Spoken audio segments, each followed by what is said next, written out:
God bless you, everybody. So today I wanted to talk about, well, it's not a holiday, but I wanted to talk about Halloween. Halloween was one of my favorite holidays, and I could not wait till I became an adult so I can just Halloween it up. It wasn't like my parents were, what they call super religious, but, they didn't really get down with Halloween, but they would, they would allow us to engage in it here and there. But I just felt like I really was missing something when I was coming up, and I really wanted to be like all involved with Halloween.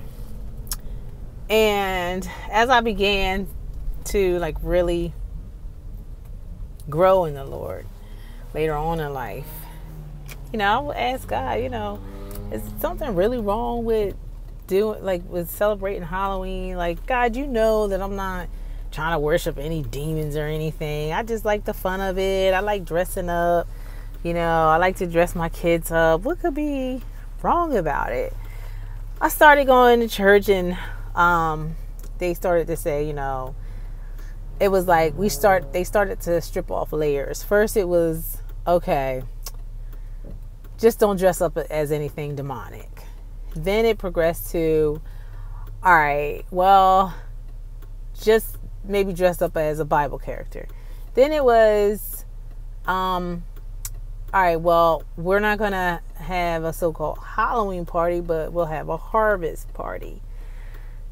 And then from there it progressed to, we're just not doing anything that has to do with Halloween, whether we call it harvest party or not. We're not going to engage in it at all.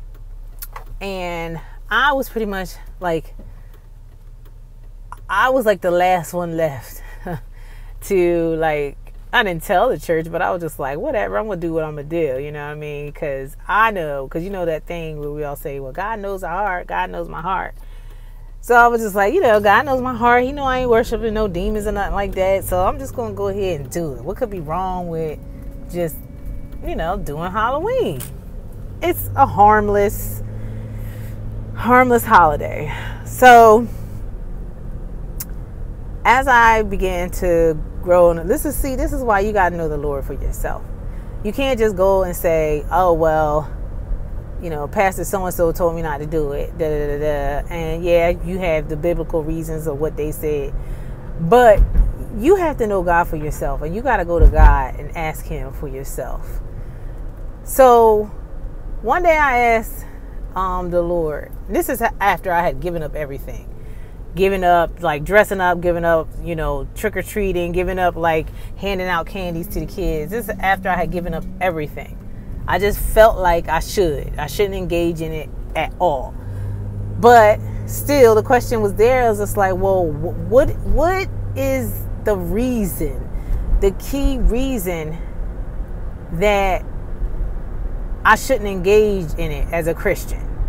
What is the key reason, God? And this is basically what God, wasn't in words, but this is basically the inward witness in my spirit. This is what the reason is.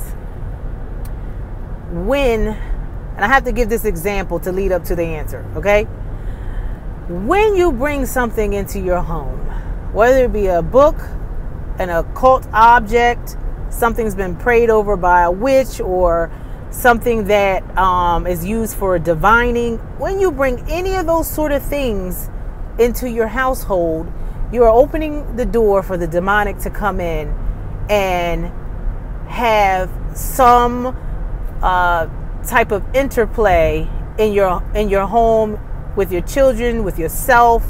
Just have some type of authority in your home. Basically, you're giving agreement to the enemy.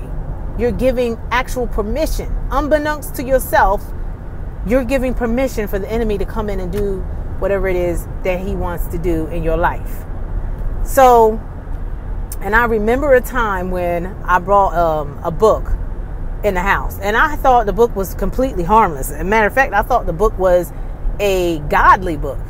I brought the book in home, and I remember falling asleep that night. And as soon as I went into, like, that twilight sleep, God was saying, it's that book, it's that book, it's that book. Basically saying, get the book out of the house before the enemy gained a foothold in the house to be able to harass me or harass my children, to make things just run amok in my house. So I had unwittingly given the enemy authority in my household. So I say all that to say, what you may be asking, what does that have to do with Halloween? Well, in Halloween, when you engage in any aspect of the celebration, you're giving the enemy, you're saying, I agree with the enemy's devices. I agree with this holiday. I agree with you, Satan, basically. I agree with you with this holiday, which has roots in paganism, which has roots in, if you look at it historically, it says, okay, there's demons there's spirits out there. So what I'm going to do is dress my house up as with demons, with scary looking demons, to scare away demons. Now, y'all know that is not of God. You know that that's not of God. So anytime that you do something like that, you're basically beckoning the enemy to come in. So that's where its roots are at. Okay? And so anytime you have any type of paganism, any type of worship towards another god, which we all know there is no other gods, there's only other demons. So anytime you have things in your house, or you have made an agreement in your heart with something that is of the enemy, you're basically opening the door for the demonic to come into your home. So in its essence, that's the real problem. That's the real problem with the demonic. With Halloween. That's the real problem. God is more or less looking out for you. It's not that, oh, you know what, I just hate this. I hate that my people are worshiping idols, because on the real, most of us that celebrate Halloween, that have celebrated Halloween, we wasn't checking for no demons. We wasn't checking to worship some other gods. We weren't doing that. So the real issue is that we were giving the enemy permission to molest us, to do whatever it is that he wants to do, give us nightmares, make horrible, evil plans for us, for pitfalls for us to fall into. So sorry, I got disconnected for a minute, but that is the issue, is that we are giving agreement, just like the example that I gave earlier with the book that I had in my house. Now, I could say, well, you know what? That's not my fault. I didn't know that book was like that. I didn't know that book, it was either prayed over by somebody that was demonic or some type of witch or whatever. That's not my fault. I didn't know that. Now, when you go to court, this is what they tell you. Ignorance is no excuse. And it's the same thing for us. Ignorance is no excuse. We all, if we call ourselves a Christ follower, we all have the Spirit of God. Once we get saved, we have the Spirit of the living God within inside of us. And Holy Spirit is going to tell us, it's going to be like an alarm bell goes off. It's going to tell you, don't you take that book in the house, or if you got that book in the house, get it out, or don't you do this or don't do that, because of the demonic attachments to whatever it is. A lot of people have artwork in their house that have satanic roots and don't even know it. Because culturally, we all want to be close to our culture, and then we want to get this African, because my background is African, so it's like, ooh, I want to get this African artwork, and not knowing that this particular mask that maybe I bought has roots with fertility or whatever. It's for the fertility god, whatever. No matter what cultural background you're from, a lot of this artwork that we get has some type of pagan attachment to it. And when you take the enemy's stuff into your home, the enemy says they have agreed, they are going to play this game with me, and I have rights to that person. I have a certain amount of rights to that person. And so the enemy comes into your home that way. That is an entry port. That's a, what do they call, a open door that you leave open. And you can't say, well, I didn't know. I didn't know. That's not an excuse. What you need to be doing is asking the Lord. And I think if every Christian asked God, how do you feel about me engaging in Halloween in some shape, form, or fashion? How do you feel about me doing that? I think that the Holy Spirit would tell them to not engage, and the reasons why to not engage. But the problem is you have so many Christians out there who really don't have a relationship with God, or don't even believe that God could even speak to them, that they don't have any discernment because they feel as though God wouldn't be speaking to them about that type of stuff. Or you have people who do hear from God but don't want to ask that question because they're afraid of what God is going to say, and because they want to participate in that. So, and I know none of y'all have never done that, but I myself have gotten to certain points in my life where I'm like, I'm not even going to ask God because I know what He's going to say, and it's something that I have worked on. And, I hope, that, like, Lord, search my heart, but I hope that I'm not like that. But I have in the past, I'm not going to lie, been like, you know what? I know what God, I know I'm afraid of what God is going to say. So I'm not even going to ask Him in that respect. So, a lot of people just don't want to hear what God has to say about it. But we have desensitized ourselves so much. You don't have to be a rocket scientist to figure out whether God will be pleased in whether or not you engage in Halloween. But that is the main sticking point. That is the main reason why we should not engage in Halloween. It's for our own good. It's for our own good. God knows, yes, God knows our hearts, and He knows that we're not worshiping demons.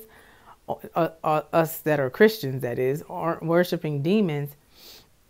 But it's for your own good that God doesn't want you to participate in it. Out of the love of God, He does not want you to participate in it because you are giving your agreement away to the enemy and allowing for an open door for the enemy to come in. And, a lot of us might want to turn and say, well, why would God allow that? Why would God allow this? And I feel the Holy Spirit on this. I need to explain this because a lot of people are like, well, why would God allow the enemy to come into my home and attack me or my kids or my family? Why would He do that? Why wouldn't He just, block it? Because God is not going to break His own law. There are spiritual laws in play, and one of them is the spiritual law of the power of agreement. If you agree with death, then death is going to come in. If you agree with life, then life is going to come in. So God is not going to break His laws. He's not going to break His laws. Now, there is grace and mercy, and I believe a lot of things are blocked. But at the same token, it's like you cannot keep doing something over and over and over again and think that you're going to continue to not have any repercussions. So there you have it. And other reasons why, just some things that I've experienced on Halloween. Things are, let me just say it like this. The demonic is heightened during this time. I remember working in a place. I ain't gonna name the place, but working somewhere. And the workers had cubicles. And I remember a lot of people dressed up. And this is when I was very young in the Lord. And I remember asking this one lady, I said, what are you dressed up as? Because she was dressed all in black, a long black skirt. And I'm thinking, maybe she's dressing up like a witch. But she didn't really look like, the typical witch that, with the pointy hat and all like that. So I said, let me ask her what she's dressing up as. And then she had these little weird little black dolls. The woman herself was, fairly light skinned, very light. And she had these real black dolls. I mean, like boot black. And I said, and it was just the heads of them. And I was like, I know what it is now, but back then I didn't know. And I said, what are you dressed up as? And she says, well, you say, and she had an accent. She said, you say that I am dressed up. I am not dressed up. You say, she said, I am a witch. I am a witch. And I said, oh, okay. And I began to back away from her. I was like, all right. But I just tell that story to tell you that things are more heightened during Halloween because they feel as though this is their time, that they could just come out and be bold with it. It used to be a time where, a witch wouldn't come out and say, I'm a witch, like straight up. But now they're bold with it. But especially during Halloween, this is when they come out and they just don't care. They're bold with it. This is when a lot of children go missing. A lot of things happen.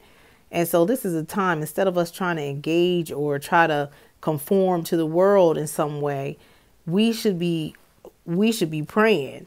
I mean, we should always pray, but our prayers should be heightened around this time, a couple months before Halloween, because the enemy is bold during this time. So we need to, instead of being reactive, we need to be proactive. But yeah, there's a lot of spiritual activity going on around this time. But I just wanted you guys to understand why, we shouldn't engage in it. And then a lot of times what the church will do is we'll say, well, we're not going to do Halloween because that's just blatantly, at least the church knows that like Halloween is just like blatantly like demons and stuff.